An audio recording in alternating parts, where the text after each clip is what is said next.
අයි මෙන්න මේ front panel එකේ පින් ටික ගහන්න මට පොඩ්ඩක් කියලා දෙන්නකෝ. හැමදාම මේ මගුල පැටලෙනවා. රීස්ටාර්ට් බටන් එක එක්කෝ පවර් බටන් එකට ගිහිල්ලා පවර් බටන් එක රීස්ටාර්ට් බටන් එකට ගිහිල්ලා මේකට මොකුත් සොලියුෂන් එකක් නැද්ද අයියේ? ෆ්‍රොන්ට් පැනල් එකේ පින් ටික හොයාගන්න එක එච්චර අමාරු දෙයක් නෙවෙයි. ගොඩක් බෝඩ් වල මේ විදිහට chart එකක් print කරලා එනවා ෆ්‍රොන්ට් පැනල් එකේ pins ටික තියෙන්නේ කොහොමද කියලා. දැන් මේකේ ෆ්‍රොන්ට් පැනල් එක ගත්තොත් දකුණු පැත්තේ උඩම pin එකක් අඩුයි. ගොඩක් වෙලාවට ඔය අඩු pin එක තියෙන තැන වම් පැත්තෙන් එන pin දෙක තමයි power switch එකට එන්නේ. සමහර බෝඩ් වල මේක වෙනස් වෙන්න පුළුවන්. හැබැයි ගොඩක් 90ක් බෝඩ් වල එන්නේ මේ විදිහට. එතනින් මෙහා පැත්තේ එනවා අපිට power LED එක. ඔයාලට මේ chart එකේ බලා ගන්න පුළුවන් power LED එකේ ධන ඍණ මේ විදිහට මේ පින්ස් එකෙන් පෙන්නනවා. power LED එකත් එක්කම යට තියෙනවා hard LED එක. hard LED කියන්නේ අපි hard එක වැඩ කරද්දී ඔයා දැකලා ඇති කේසින් එකේ ඉස්සරහා පොඩි light එකක් blink වෙනවා වගේ. අන්නේ light එකට යන connect එක තමයි මෙතන pin දෙකේ තියෙන්නේ. මේ pin දෙකත් එක්කම එහා පැත්තේ එහෙම නැත්නම් power switch එකට යටින් තියෙනවා restart switch එක.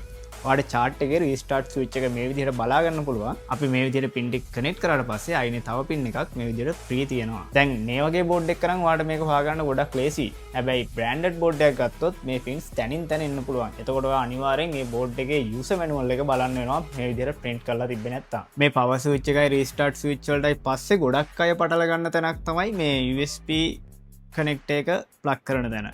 ගොඩක් වෙලාවට මේක කමියුනිකේෂන් පෝට් එකට කට්ටිය කනෙක්ට් කරන්න try කරනවා. මේ USB pin ටික අඳුරගන්න ලේසිම ක්‍රමය තමයි මේ pins වල යටින් අනිවාර්යෙන් USB කියලා USB 1 2 කියලා මේ විදිහට print කරලා එනවා. එහෙම නැත්නම් මේ අනිත් තියෙන pins වල JCOM communication වගේ ඔය වගේ දෙයක් print කරලා තියෙනවා. ඊළඟට audio port එක අඳුරගන්න ලේසිම ක්‍රමය තමයි මේ විදිහට pins 10ක් එන එකේ දකුණු පැත්තේ උඩ ඉඳන් දෙවෙනි pin එක.